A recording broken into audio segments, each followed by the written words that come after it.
Well, hi, everybody. I'm really glad that it said the future is bright, and then you got to see me.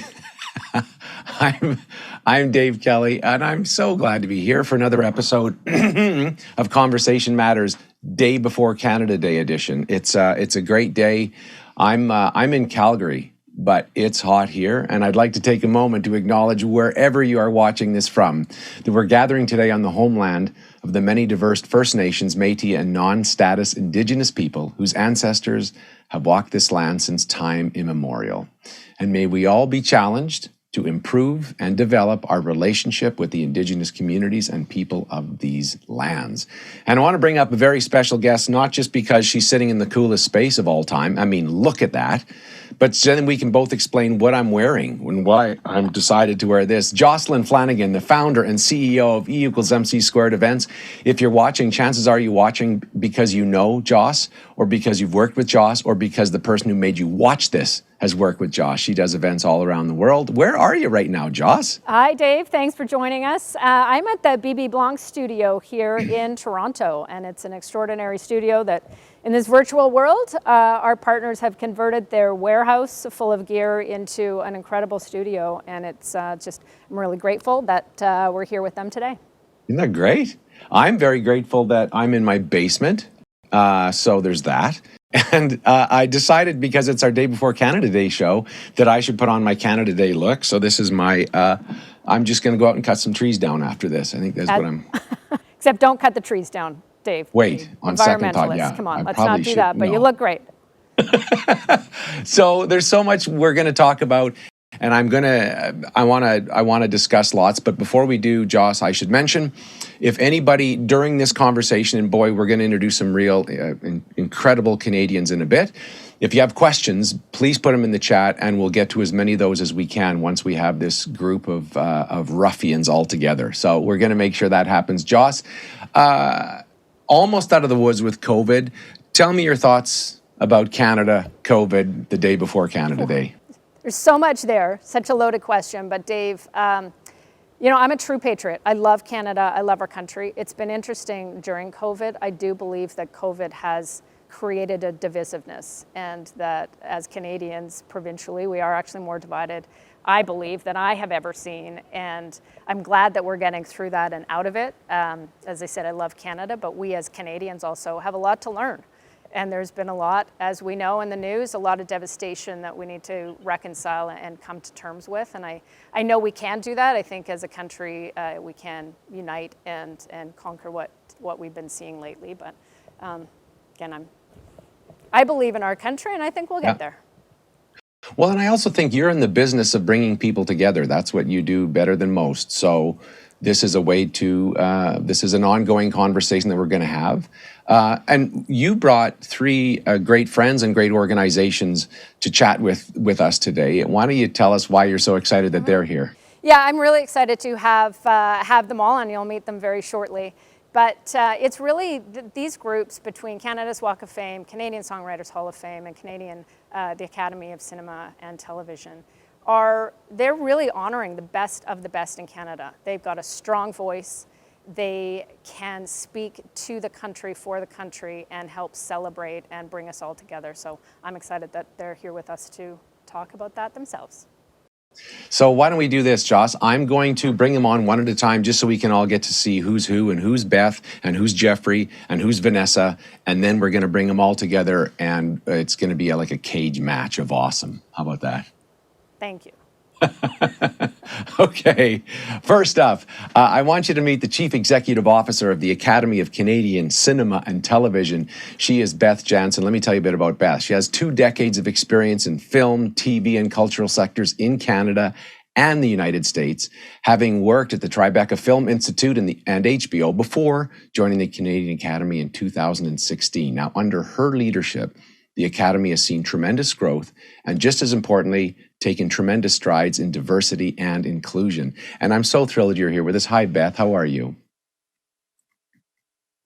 Hello. Sorry, classic. Wow, I just forgot to unmute myself. What is wrong with me? Holy What do you moly. mean? This is our world. Are you kidding? That is just fine. I was just thrown off by being in a cage match of awesomeness, which I've never ever been in a situation where that's been said in my presence before. So thank you. We do what we can. I was just thinking, does everybody, when they read your resume, say, oh, what's Robert De Niro like? What's Robert De Niro like? Is that their first or second question to you? Yes, it is. And he is a wonderful, warm person, but he is very intimidating in that he doesn't, he just cuts right to the core of the matter. And it was a huge honor to be able to work with him for no kidding for 11 years. Yeah. I would feel like that's a bit like Mount Rushmore just walked in. So that's what that is. But I also feel like this is a tremendous time to talk about, not him and specifically, but just you got to see what the best of the best do. And then you got to come to Canada and say, and we can do that too. And do you carry that belief that we can do the same? Yeah, it's really interesting that you start with that, because that is absolutely the reason that I came back to Canada. I was seeing the work, some of the work that was coming out of Canada in the film and television and digital and VR and gaming sector being, world class. And I was always curious why that didn't feel like that was recognized in Canada. And so that is what I challenged myself to come back to Canada and do. Take the helm of an academy here and really push us as a country, as an organization, to celebrate our content, our content creators in a very sophisticated manner. So that's absolutely why I came back. Well, we're lucky that you did. And I feel, and I believe that I'm grateful. And tell me a bit about one of the things that I know is a big deal for you is inclusion. And I want you to answer this in a two-parter. One is, why is that important? And not just because it's the right thing to do, but I also think it's because it's the best thing to do. Tell us about your work in inclusion and how that's going.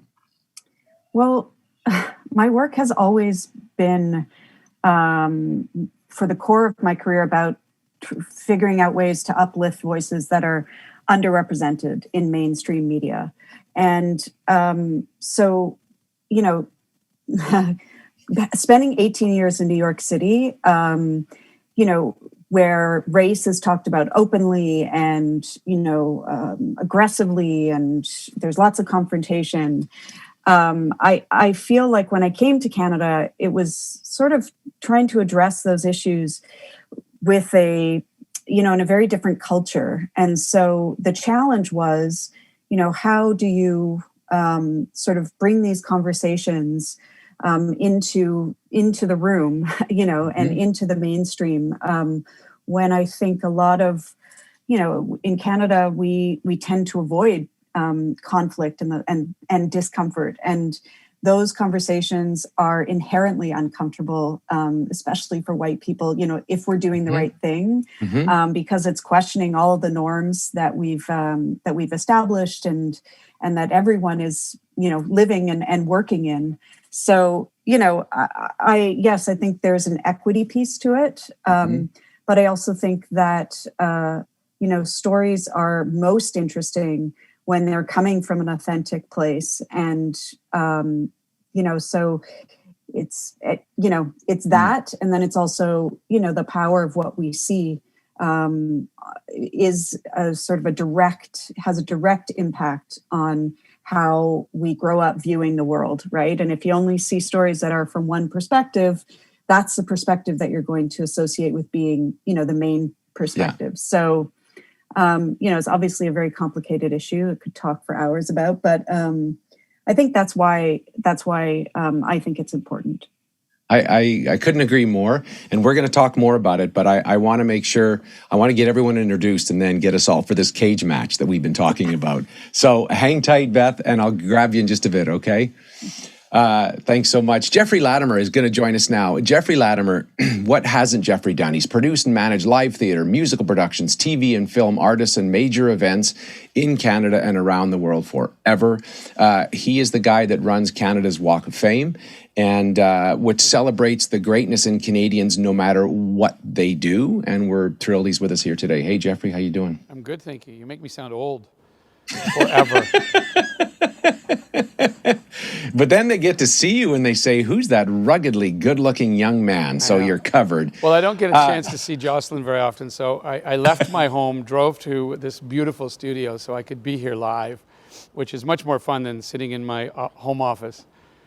Well, and I keep thinking about your work with the tenors and with all these groups, with David Foster. You get to go around, and in a way, you're a Canada exporter, or at least you get to see how Canada plays in other places. Talk a bit about your experience of Canadians and Canadian talent going other places, and what is it that we have?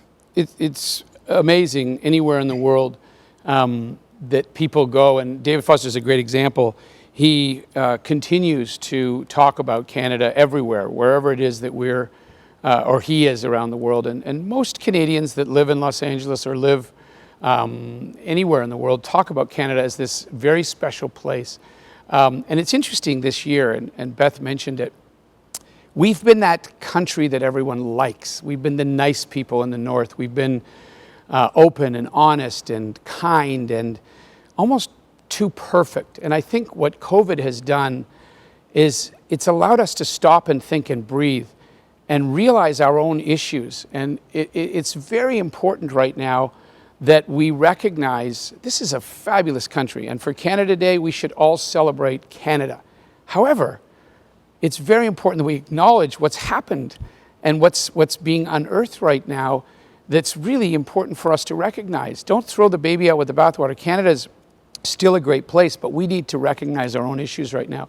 And I think Canadians that are all over the world still feel that sense of pride. And that's been exciting for me to be able to travel the world with great artists and make movies like David Foster and Howie Mandel. We're working on Oscar Peterson right now, documentaries. And what's been great is that there is that love, but we are now speaking as a country about our own issues, and we must address them, not just lip service, but really say what went on, how do we not ever let it happen again?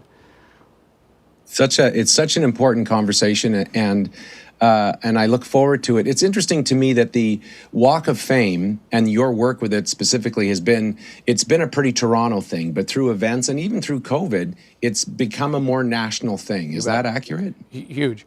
When I got involved with Walk of Fame, I felt it was, with the wrong expression, but a one-night stand. It was beautiful, it was wonderful. Hollywood people came up, hockey players came back. Everyone got together in downtown Toronto and said, oh my God, you're so amazing, I love you, you're wonderful. And you felt a sense of pride for sure, but there was not anything in the rest of the country. And the TV show did okay, but no one really cared as much nationally.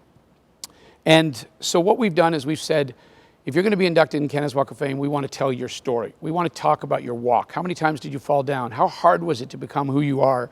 How many times did you fail to get back up and to achieve and become that great achiever? And then with regard to your fame, what are you doing with your platform? So we tell the story of your walk, and then we look at your platform and say, okay, we're going to give you a $10,000 check to a charity of your choice. Now, most of these artists and achievers have done very well. They have a lot of money, but we want to know where are they focusing their care in this country to give back, if you will. So we started programs where we went out to hometowns, the Hometown Star program, where we go back to little towns who helped serve coffee to, Chris Hadfield when he was beginning, and teachers and mentors and of Tessa and Scott, the skaters, going to his town of 1,200 people and them telling us stories about who he was as a kid.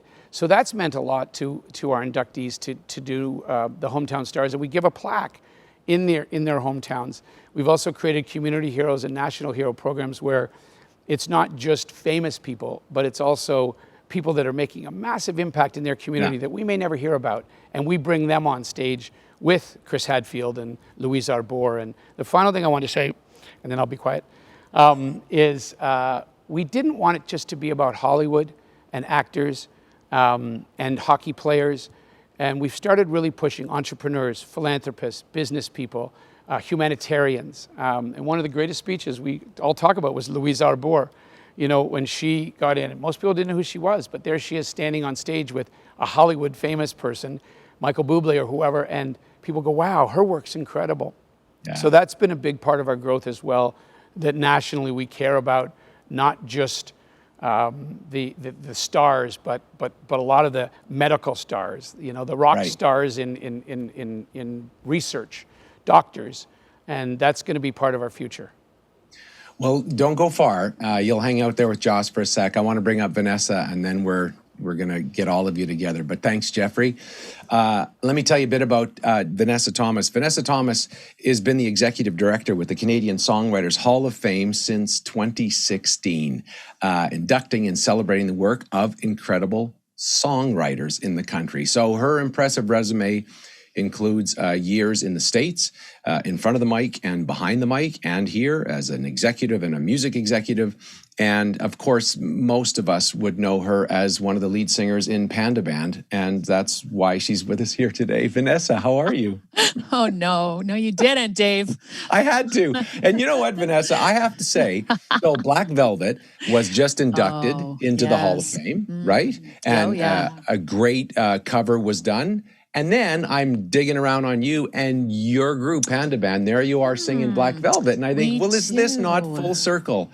Wow. I actually really appreciate that because what you do is recognize songwriters. But when you actually get to sing those things, I'm sure that also twigs that there's a reason Black Velvet is a hit, is because it's a really well-written song. Well, it's an amazing song. Dave Tyson and Chris Ward wrote it. And of course, on the video that we just did for the induction with Serena Ryder, Chris Ward, Dav Doyle sang it was magic. So the fact that you've even compared me and the Panda Band to that is ridiculous.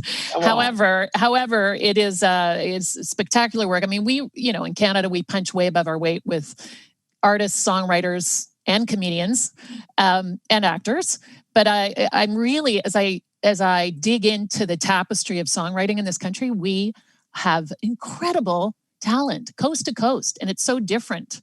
Every part of the country, it's very unique. The different styles. There it is.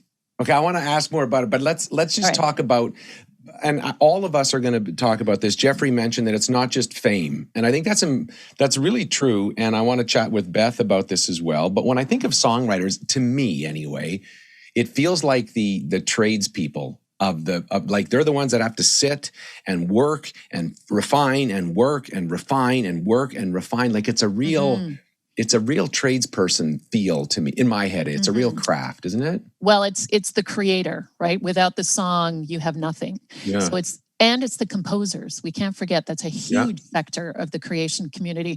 Songwriters, the singer-songwriters are the one that get all the fame, but so many songs are written by people behind the scenes, as we mentioned with Dave Foster. Now, of course, he's in front of the scenes quite often, but he wrote tons of stuff for other people before he really, performed as much as he is now.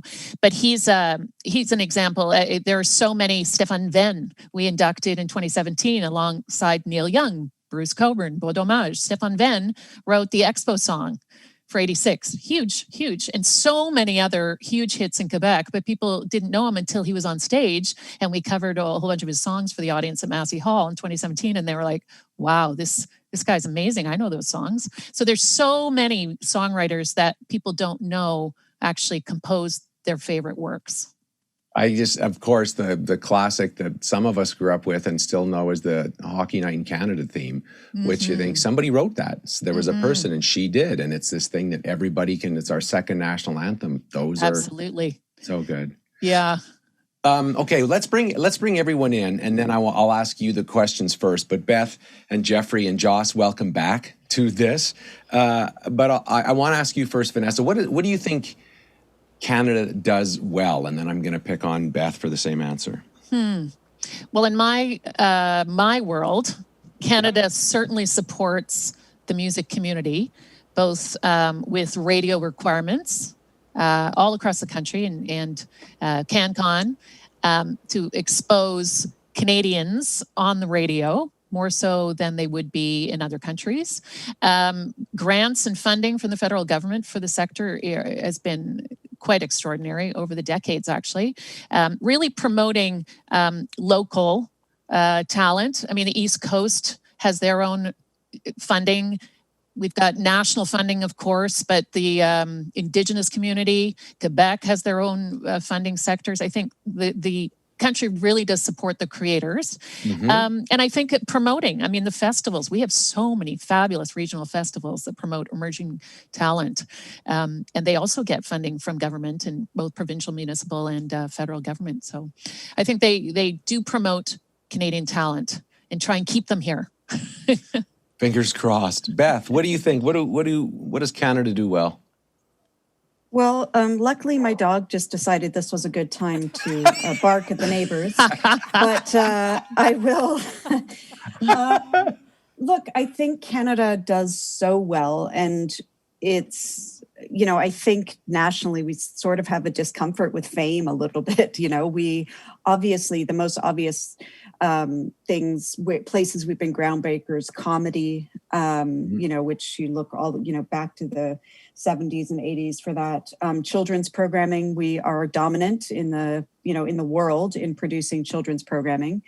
And then more niche content like horror, that genre. You think of, The Fly and everything that came from that. And, not a lot of people know this, but the NFB, the National Film Board, has pushed the interactive storytelling medium really far. And Canada is seen as one of the leaders in creation of VR and AR too, to some degree. So it's not something that a lot of people know about, but it's certainly there. And to me, those are the sorts of things that are very sustainable, and can have a long life. So I think it's really exciting, our industry right now. Undersung, yeah, which is what we're trying to solve, but very, very exciting.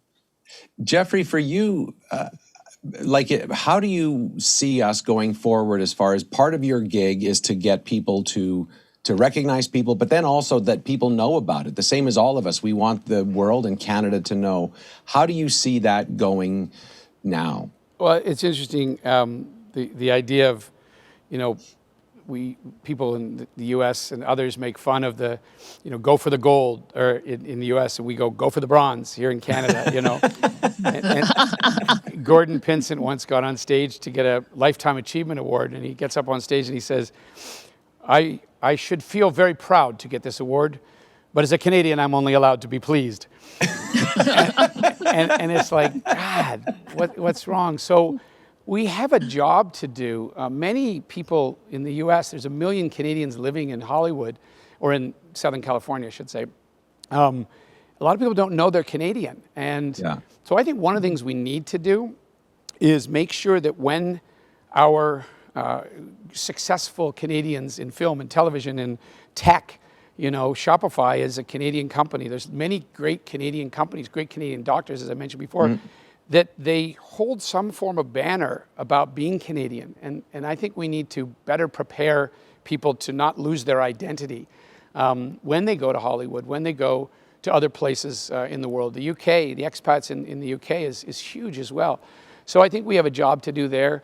We're a small part of the industry. 4% of worldwide television revenues come from Canada. So if someone's making a TV show, it's, even though Bell Media and CTV and CBC are all big, well, CBC not as much because they make Canadian content more, but they play these shows in chorus. But it's such a small market for Americans. So I think we need to better prepare and do more things like David Foster does, where he touts his Canadianism with our actors and with our creators, our writers. The amount of screenwriters in Hollywood, if there was something that could just say, oh yeah, and by the way, I'm Canadian, at the bottom of it, would be amazing. It's extraordinary number of people that go and find more success because it's a bigger country. It's not that Canada's not good.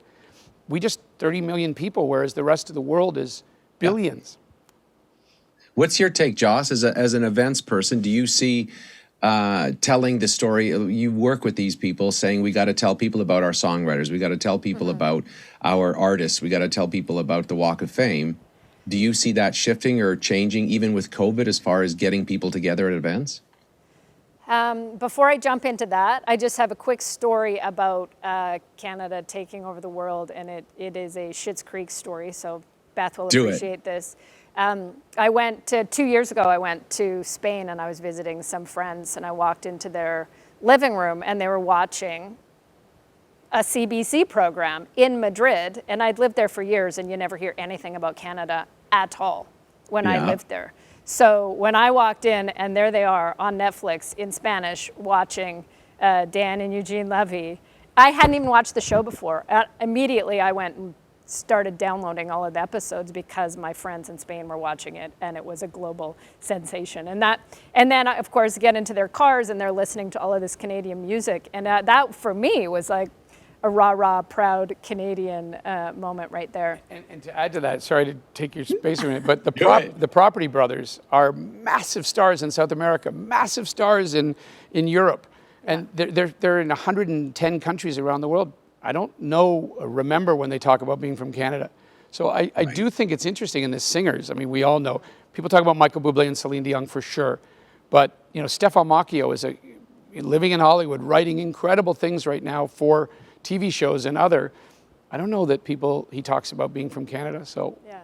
So I think there's opportunity here, and when I see it, and when we're again, we have got the fortune to work with these organizations and the Junos, and everyone talks about it. I believe on our stages, their stages, about how great Canada is, and it's just pushing it that extra mile to really get out that message, and also keep that humility and our humble nature. So there's we like that part, but we really need to celebrate how extraordinary our talent is in this country, and whether we're doing it live events, virtual, social, getting out that message, it's exciting.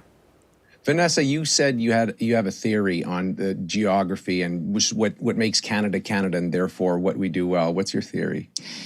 Well, I just know that so much of the great music and songwriters have come out of Winnipeg.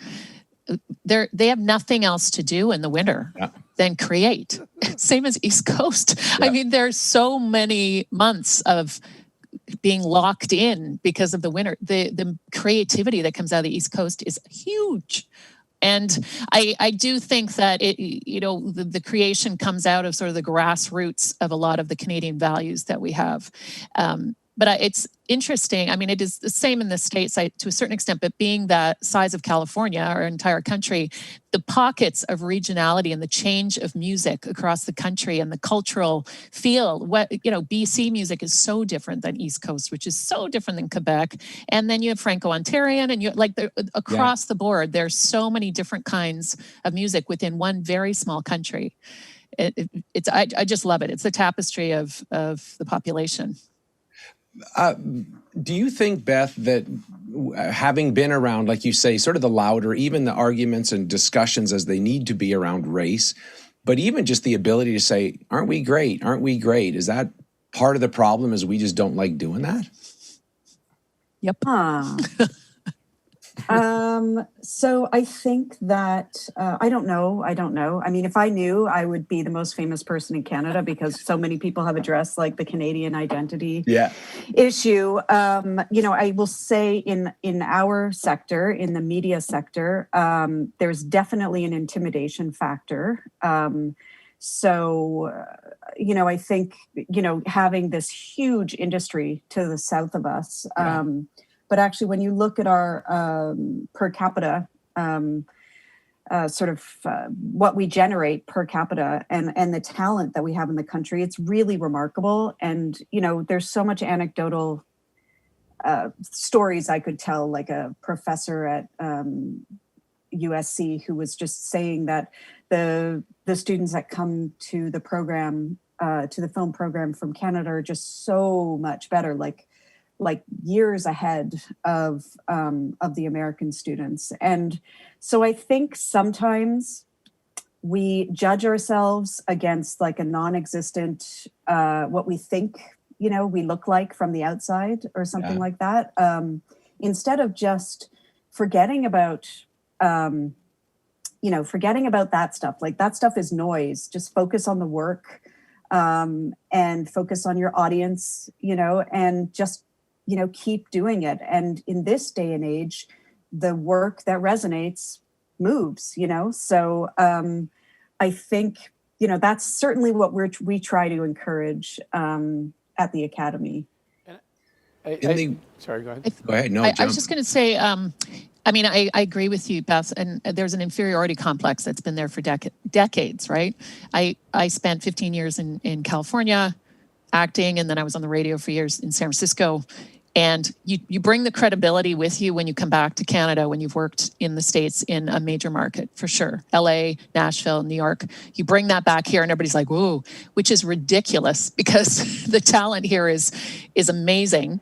And I think because it's shifting, I think people are recognizing they don't really need to go down there to become who they need to be in their career. And I think virtual has broken down all kinds of barriers, right? I think that's maybe one of the positives of COVID. You can be creative like this anywhere. Mhm. Doesn't matter if you're in New York, LA, or Nashville.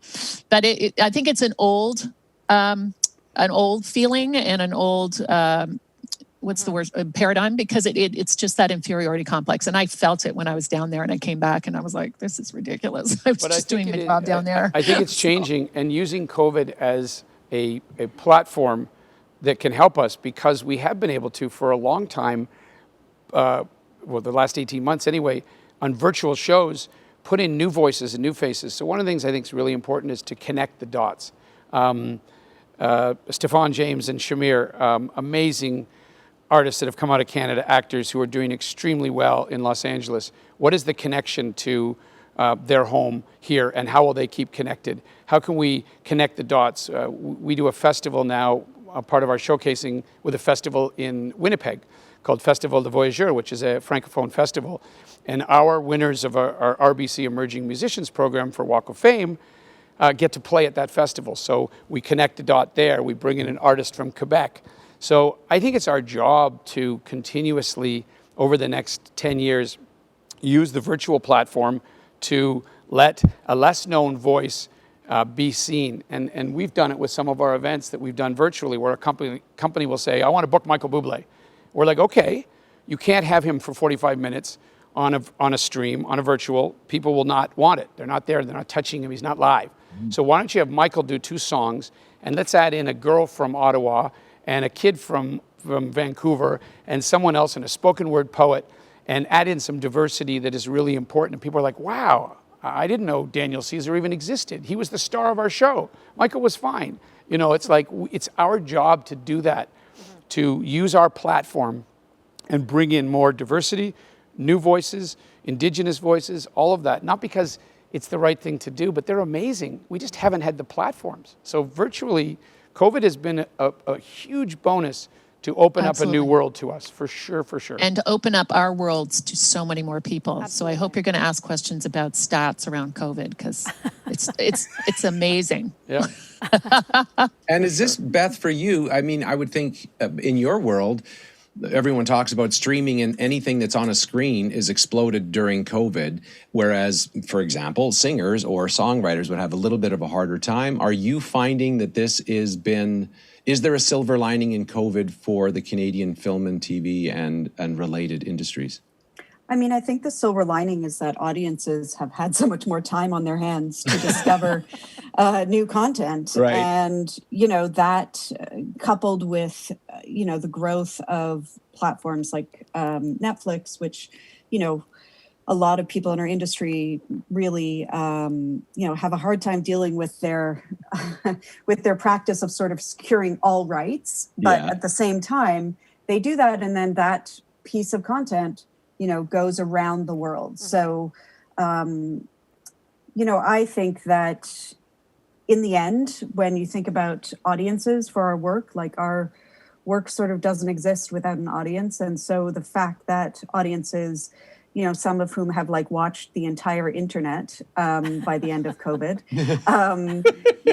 are looking for new content and trying new things.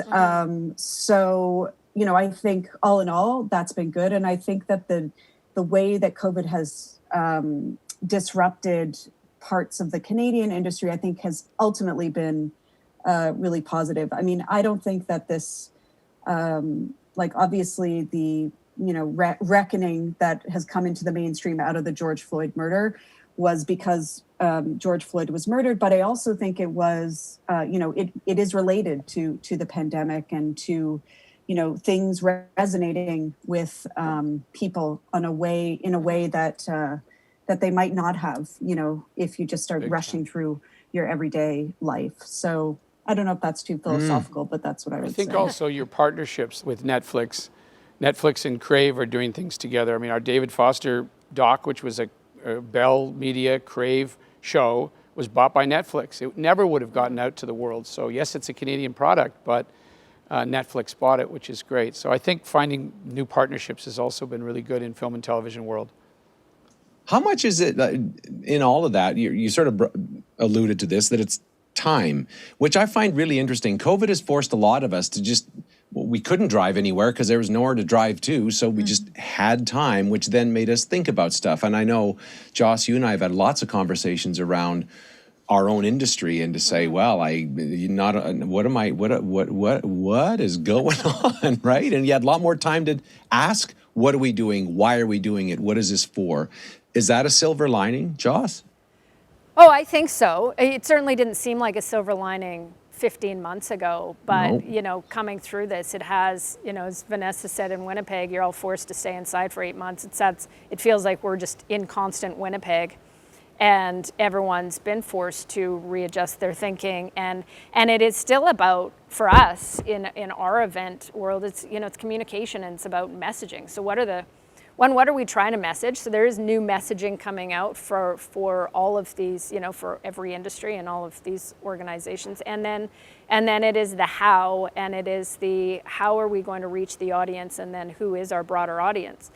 So, I think again, there's been so many silver linings that we've just been sort of unlayering this onion as we've been stuck in our homes trying to sort of sort through the madness. And I think there's a lot that we can learn from it and take from it as we go forward. And so many more options, right? Like, I mean, I now have a very fine setup in a basement, and I can do a show with people around the world, which a year ago people wouldn't have even considered. And now you can do that, and you don't have to book people to fly somewhere for 3 days. You can say you're just going to come down to wherever your place is in your house. I think something there, Dave, we just produced the Junos opening night awards. And in the traditional event style live event gala, which has traveled across the country, maybe 60% of the nominees would have flown and would have paid for those expenses to be in the room. We brought every nominee in virtually, and 85 to 90% was the participation rate to come in. So even from how those nominees felt honored was multiplied, as opposed to them deciding not to show up to the event at all and not having any access to it. So for me, that was a really big jump in terms of interaction and sort of silver lining. And it's going to also be potentially an issue. Canadian Music Week had some of the greatest speakers they've ever had because people were in South Africa and in Australia and different parts of the world. And as we start to get back to live events, people saying, I'll just go on video because it's easy, So there is that worry as well. We have bigger audiences, bigger access, people that can't make it, but we want to make sure we still can get together to greet and meet because it is important for all of our industries, the music industry, film and television. And one of the things about Walk of Fame that's interesting, we've had 57 inductees in music. And we took out an ad in the back of the Junos, and I looked at it and I was like, this is extraordinary. We've had, I think, 46 actors, television people, and then sports stars and others. So we have some work to do in creating a more diverse induction, a group of inductees, I should say. But it's unbelievable how connected we are to these other industries, and how united we are together. Beth, is that something you think, does the live event world still play into your world? Given that, we mentioned Netflix, which is something you do at home. Is this something you still think it's part of sort of what we need to do? Yeah, I mean, I think that people are going to be more excited than ever to come out to events. And next year for the Canadian Screen Awards, we're certainly looking towards doing some live components. In terms of Netflix and movie theaters and in person versus on your couch, I think that there's room for everything. I think there's going to be those who want to go out, and cinemas are going to have to make that going out a little bit more of an event, I think, to get people in the door. And then there are those who are new parents or, unable to afford a babysitter, all those sorts of things, who are going to want to participate in that cultural conversation, and they will do it from their couch. But I don't see it as an either or. And I feel like often in our industry, there's this black and white sort of expectation set up there. And I know it's frightening for the business model, but I do think that it's also an opportunity. So Totally agree. Yeah, I think people will be more excited than ever to come to our events in the spring. I am, certainly. I know. It's fun. And then you're like, do I shake hands or not shake hands? How do I do this? I'm afraid. I'm going to ask you at some point for your shiny Canadian story. Everybody, I just want you in the back of your head to be thinking, we did talk about Robert De Niro, so it'd be fun to say, okay, what's a shiny Canadian that you worked with, met, interacted with that was striking for whatever reason? And I'm always interested to hear what people have to say about that. Do you feel... Beth, do you feel confident? Are you like, okay, this is the road that we're on and things are going forward, or are there things that make you nervous? No, I feel really confident. I do tend to sort of see the positive. And, I think that this time has reset our priorities. I think personally, I think professionally. So I'm pretty excited about the moving forward. I just hope that we can move forward and are not hit with wave after wave after wave, which will be very hard to deal with. Yes. Don't get me started. Don't get me started. Tell me a little bit about your world. Do you want to do a shiny Canadian, or do you want to talk about... I want to do both. I want to do both, Dave. Good. The way you work. Yeah. So, I mean, my industry has been devastated. The live music sector has been devastated. I'm very fortunate with the Hall of Fame that SOCAN took us over in 2011 and propped the Hall of Fame back up. And we, Songwriters Hall of Fame, that is, sorry, let's clarify. Yes. And we 2 years ago in 2019, we decided instead of the big gala every year, we are doing it again next fall at Massey. I'm so excited, 2022 with Joss. But we took it on the road. So we took the inductions regionally, partnered with East Coast Music Awards, Breakout West, CCMAs, Granby, Festival d'Été, all kinds of different places to induct regionally the songs and songwriters that we celebrate. And then COVID hit. We had a big plan for last year. And then we decided to reach out to our broadcast partner friends, and we decided to work with the morning shows. And they were grateful to have good news stories with iconic songwriters and songs to celebrate. And it just took off. In 2020, we doubled our media impressions to like 800 million from what it was the year before. And to date this year, we're almost at 1.3 billion media impressions to date with 8 inductions so far. Wow. Because the reach is incredible, the cost is minimal, and the partners are so grateful and supportive, especially Global. We've been working on the Global Morning Show. We did Dan Hill, and then the National at CBC wanted him, and he was at his piano and playing Sometimes When We Touch. That's all. The honesty's too much. Honesty's too much. Too much. And he alone had 352 million media impressions and like 703 mentions. Like, he's unbelievable. Yeah. So we've done, Black Velvet. We did It's Raining Men. We had Paul Schaefer from his place in New York playing It's Raining Men, because you don't know if you knew he wrote that, but he did with Paul Jabara. So yeah, that was an incredible moment. So we've had some really spectacular, and this one, got to tell you one more, Francine Raymond.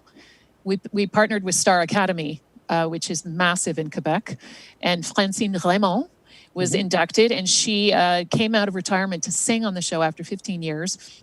She was number one on the radio charts, her top 7 spots on the iTunes charts that week, and the number 4 search on Google Canada that night. Like, it was just the reach that you can get partnering with your buddies in the broadcast community is amazing. Awesome. So we've had some really, really good times in COVID for our organization, for Reach, because that's what our mandate is, to educate the world about Canadian songwriters. And I'm so happy because a lot of my friends are songwriters and they look back at the glory years, right? And they think, remember back when you could sing and make money? Now it's, you know, and it's hard. And it's good to hear people like you say, but hang in there, because there's money at the end of the tunnel or something, right? Yeah. And I believe the hybrid model for us will be both. I think we'll continue to work with our broadcast partners, and we'll continue to go regional. And then again, we're doing our Gala Olympics show at Massey Hall next fall. And there's a certain somebody we've been talking about on this that may be part of that. We were talking earlier about, we can't really say yet, but it's going to be amazing. You got to go. You got to go. Got to go. Massey Hall. And the new and improved, fixed up, it's going to be Massey Hall. Come fantastic. on. Fantastic. And our presenting partner is El Macambo. So we'll be doing some big after party there. So good. It's going to be quite a night. Beth, give us a shiny Canadian story. Well, okay.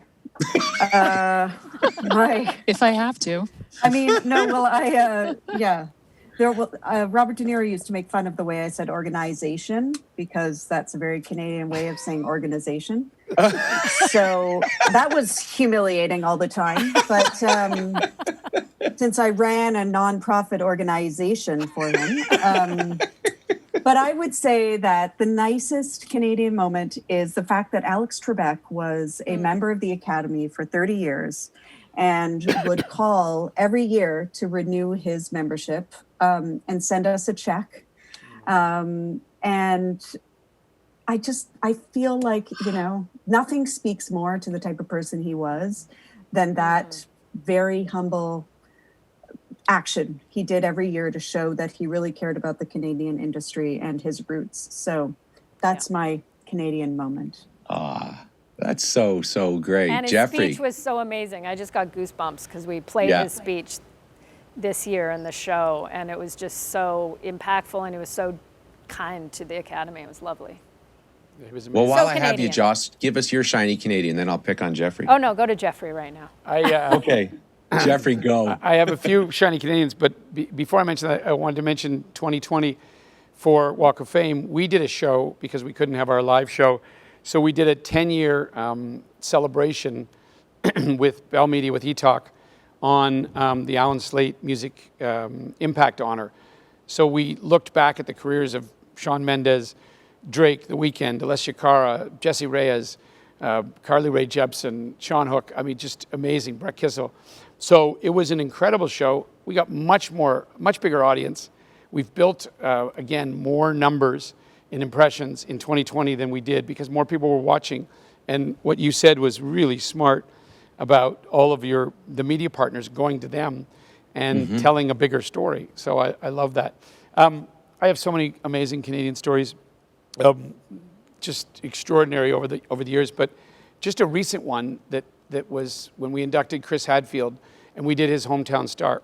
And Chris to me is an amazing Canadian, a musician, sung in space. But we went to his hometown and there were 7,000 people that showed up. And all of these people had amazing stories. And he said, when we said we were doing this, he said, I have an airport named after me, I have a school named after me, a hospital named after me. He said, I don't really know what we can do that differently. We had a fly pass in the air, and Andy Kim came and sang because he really is a big Chris Hadfield fan, and Tessa Virtue was there because she's a Chris Hadfield fan, and then 7,000 just good old people. And he said it was the most meaningful of everything he's done, and he told stories about why he became who he became because of the people that showed up there. And I think what's amazing about our opportunity in Canada, and again, connecting the dots, Chris has mentored other people. Chris has been to other people's inductions. And the celebration of each other is what I think is so great. And I know it happens at the Screen Awards, and I know it happens at the Singer-Songwriter Awards. Oh, let's do a collaboration together. Let's do this. Let's do that. When great achievers, high achievers get together, they want to be with each other. And if we can do more of that and find ways to continue to tell our stories, we're in great shape, because there's still this piece of Canada that, while we get through our ugly history, we look at our positive history, which is extraordinary, and who we are to the world will shine again when we believe ourselves that we can do anything and be anything and continue that Canadian journey. So it's amazing being in this country, and we just need to talk more and listen more. As a white male, I need to listen more. It's not a bad thing, it's just a good thing. So I'm going to listen now to the rest of you. I'll listen to Jocelyn now. Sure. So mine, it sort of comes a bit full circle. I think we spoke about William Prince a little bit earlier. But what all of you guys do, Beth, Vanessa, and Jeffrey, is also shine a light on lesser known Canadians and build them up at the same time. And one of my great Canadian moments is about William Prince. And at one of our Junos events years ago, not that many years ago, a number of years ago, he was chosen as a sort of a new up-and-coming artist to sing the In Memoriam song, and I get goosebumps every time I think about it. And he sang, center stage, middle of the room. And after that night, when nobody had known his name, he was signed and his career took off. And the email that he sent to Karis, and then in turn we got, was one of the most inspiring and exciting emails that I've received from any Canadian about how that moment impacted his life, and to see the trajectory of his career and where he's at now, and he's a proud Indigenous Canadian, was really impactful to me and to see. And every time I see him, I remember that moment and that email. Because of that, Joss, we had him sing for Bruce Cockburn. Right. And That's right. he sang at the show at Massey in 2017. And because Neil Young saw him there, he asked him to tour with him and open for him on his next tour. So that was It's amazing. because of the Junos, because of that, and then took him worldwide. It's amazing. Connecting the dots. Isn't it fun? I just hearing you talk about Chris Hadfield, and I was actually, as I blatted out with the question, I thought, well, who would I tell a story for? But I remember I was doing an event with Chris Hadfield, and I was going to be interviewing him. And he had, as he does, videos of stuff, of landings and whatever. And so he was there for a sound check. And I think all of us on this call could tell so many kitchen stories and backstage stories and what it's like when no one else is watching stories. And Chris Hadfield was in this big room doing a sound check, and he was working with the techs, and they were like, he was like, I need more bass. I want everyone shaking at this part. And he had all of this stuff that he does. And then, so they go through everything, they talk through his slides, and then he goes, all right, is this good? We got everything? And the sound tech from the back of the room, he goes, just one more thing. And Hadfield goes, yeah. He goes, what was it like to land one of those things? That was his question. And you'd think, okay, we got a show to do. And Hadfield took 10 minutes and said, well, you got to understand that when he just went, just for the sound guy in the back of the room, he does this whole show for him explaining what it was like to land on Earth after being up. And it was so classic Canadian, just, well, sure, I'll tell you what that was. And that's the part I think that I get proud of with us, that you think this is what makes our country great and what makes us great. We have questions. Madison wants to know, how will you continue to nurture and engage your audiences as life returns back to a new normal? So looking forward, how do you, and jump in anyone, how do you continue to keep those audiences growing when this COVID stuff goes away, hopefully? So I'll speak for the Canadian Screen Awards. COVID did wonders for our audience. It lowered our demographics, so it's now women 25 to 34. Wow. And we are, we have so much more data to be able to see, how we're reaching specific audiences. So I think for us, it has sort of changed how we're doing everything, because it's way, way more than the people in the room, which is extremely important for us. So, as I said, I don't think we'll ever replace the in-person events. I think those are really important, and I know that more after COVID. But it's really expanded our demographics. So so that's exciting for us. What about you, Vanessa? How do you see that shifting? Oh gosh, we can't wait to get back live. We're like dying to get back live and travel and go regionally again. I'll drive. I don't care. I'll drive to Winnipeg. I'm good.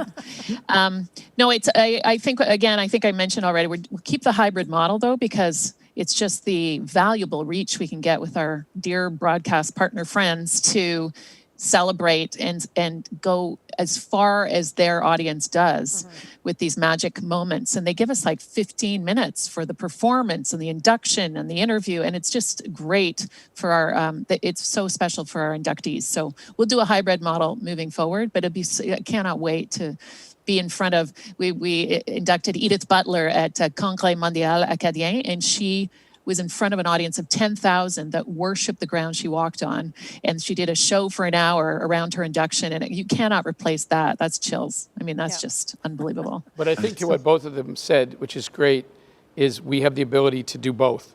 And you know, to Beth's point, we also got a younger demo at Canada's Walk of Fame who then suddenly learned about, you know, some other inductee, Louise Arbour, because they were watching, you know, something about Shawn Mendes. So I think that's a great thing for us, that no one will ever replace the live, but I do think we need to continue to invite in every way possible audiences into the experiences that we have been in closed rooms for so long. And I think that's a great opportunity. Okay, final question for everybody. I'm going to ask you the same question, which is what gives you hope on this Canada Day before Canada Day? In the industries that you are in, from walks of fame, from halls of fame, so you walk to the hall to get through both, and songwriters, all of this world in film and TV, what gives you hope? I'll start with you, Beth, and then we'll go from there. Oh, I have so much hope. I need it. So I think we all need it. But I would say this Canada Day, if you can do one thing, is to seek out a film that won Best Motion Picture at the Canadian Screen Awards this year. It's called Beans, and it's by a filmmaker named Tracy Deer. And it looks at the Oka crisis in Montreal from the perspective of a young Mohawk girl and her family. And it is it's the future of Canadian filmmaking when we're talking about, audience friendly fare, I will say. It is a powerful, very, very important and just completely breathtaking film. So I really can't recommend it enough. And it comes out on July 2nd. So please try and seek it out. It's called Beans. Beans. That is great. And I'm going to alter my question because of your insight, Beth. So for you, Vanessa, what gives you hope, and what's one thing we can do for our songwriters in the Songwriting Hall of Fame? What gives me hope is that creation comes out of adversity. So I bet there's been a whole bunch of new creation over this last 18 months. And what you can do is go see live music. I don't care if it's in a bar or it's in a festival. When you feel safe, get out there and support it. Maybe Pandaland, just throwing it out there. Or Mighty, sure. Yeah. I can't wait to West see End Pandaland. pubs, that's where I'll be. I think what has happened is so important for us as humans. I think we're listening more. What the internet has done, which is terrible, is given people the ability to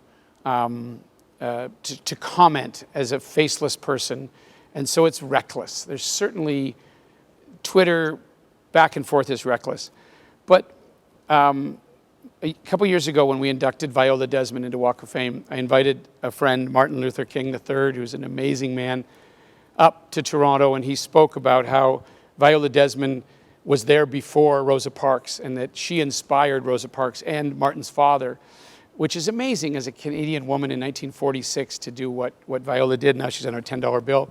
So we were thrilled to induct her. But I said to Martin last year, I said, you must be really scared right now.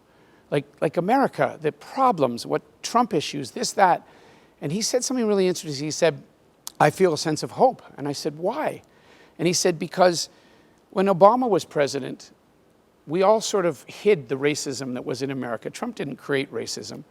But what America became in the last 4 years was an open season. So he said, we got to see where the bad was. He said, generally, human beings are good. And he said, it's like whack-a-mole. He said, there's some weeds. We can see where the evil is. And I think the one thing that's really powerful, because good does, overcome evil, is that we're talking. And we can uncover the issues of the past and talk about them. And that makes me very happy, and that we're talking. A lot of people said about the Academy Awards, it was so diverse. But pendulum swings are important, because we can actually look at a Korean woman who won the Academy Award and listen to her and go, wow, that's amazing. I wonder what Korean cinema is like. So this pendulum swing of being so important to hear diverse voices gives me hope, because it doesn't scare me as a white man. It excites me that we're going to include a much bigger audience in the world as we go forward. So I think tomorrow, and Cheney Wenjack, Gord Downey, what he did that last concert was not about brain cancer. It was about Indigenous people.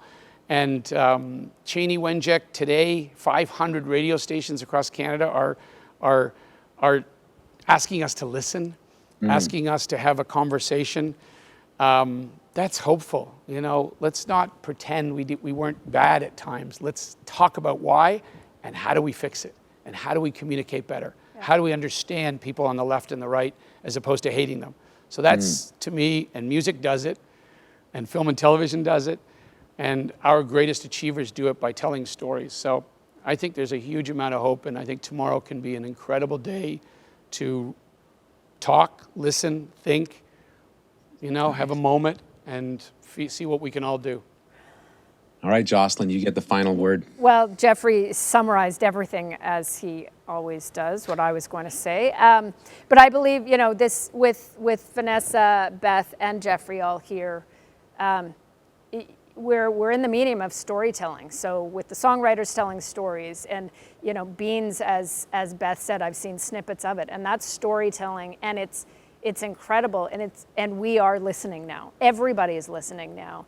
And I think so there's opportunity. So what gives me hope are the fact that we, as the lay person in Canada, is listening to the songs, listening to the stories, listening to the television. And then in the event industry, we get everybody on stage, whether it's a virtual stage or the live stage, to then promote those stories and celebrate and honor those stories. And the fact that even that is having, we're, as our event industry is able to do that and then take that out to the world, it's all very hopeful for me. So I think that we're in a great spot.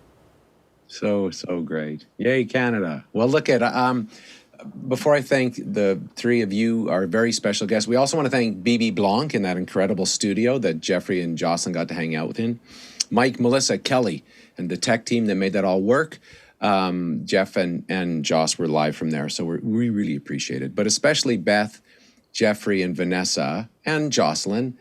I'm just grateful that we have people like you in Canada who are working so hard to make something happen and continue to grow and continue to happen and get these voices out there and these stories out there, not just so that we can say, aren't we proud of ourselves, but to really see this is what greatness looks like.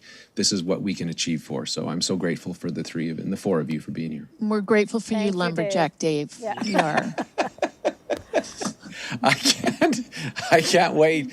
After, maybe I'll send you a song and see if it gets in the Hall of Fame. I'm pretty sure it will. Awesome.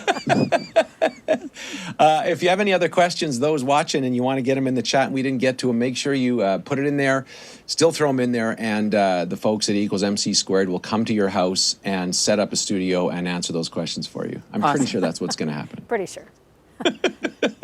All right, I Great. guess we just say goodbye. Thanks, Thank Joss. you all. Thank you for Happy having Canada me. Day. Bye, Happy Canada. everybody. Bye. Happy Bye-bye. Canada Day. Happy Canada Day.